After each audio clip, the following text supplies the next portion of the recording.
breaking the phones? The theory that Alistair Clarkson will coach Gold Coast next year is quickly and rightfully losing its lustre.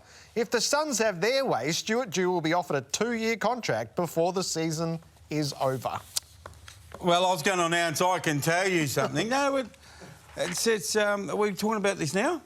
Just give us a little tease. Oh, my understanding is that the Suns are so impressed with what Stuart Dew has been able to do this year, which has come on the back of several years of scraping out the list, rebuilding, and they're building what clubs are really wanting, Jared, which is, they call it connection, right?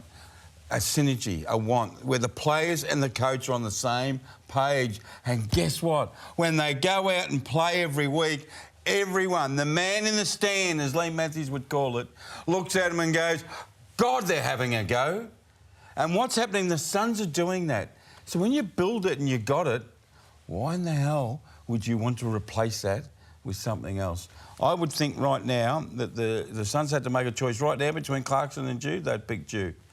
And the Suns keep winning, Alistair Clarkson won't be going to the Giants, Suns, unless Gil McLachlan comes over the top and says, we want you to sack Dew and put I hope Clarkson they broadcast that phone call with Tony Cochrane if it happens. They can't get rid of Stuart Dew if he keeps winning. Oh, no, absolutely real. Absolutely real. And for those who missed the top of the show, the Suns are so thrilled at what Stuart Dew and the team is delivering, right? And it's resulting in wins at the moment. They've been competitive for a lot of games. They nearly beat Melbourne early in the season. They just knocked off 2 finalists, potential finalists in the last 2 weeks. Big game this week, Western Bulldogs.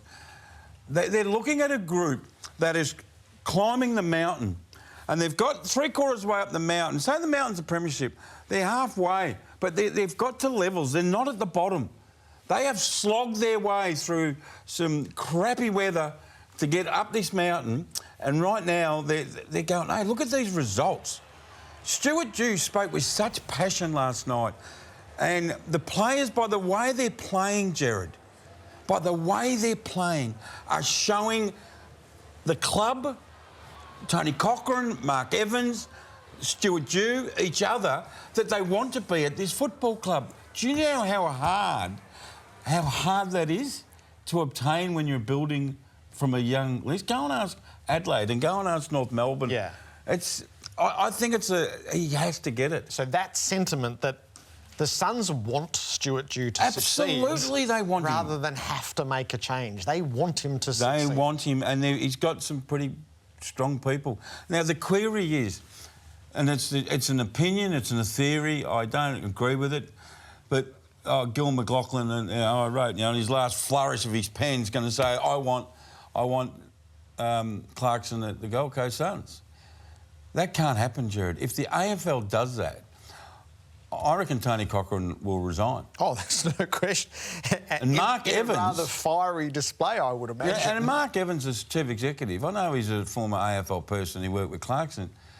Yeah, he would have to look at his position as well. No, hang on.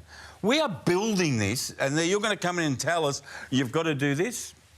I don't know if that's the right. threshold, Guy McKenna went 10 and 12 and they sacked him. So that's always looked like the threshold to me. If he can get them to 10 and 12, he'll get the new contract. They won't do that again. They make the finals.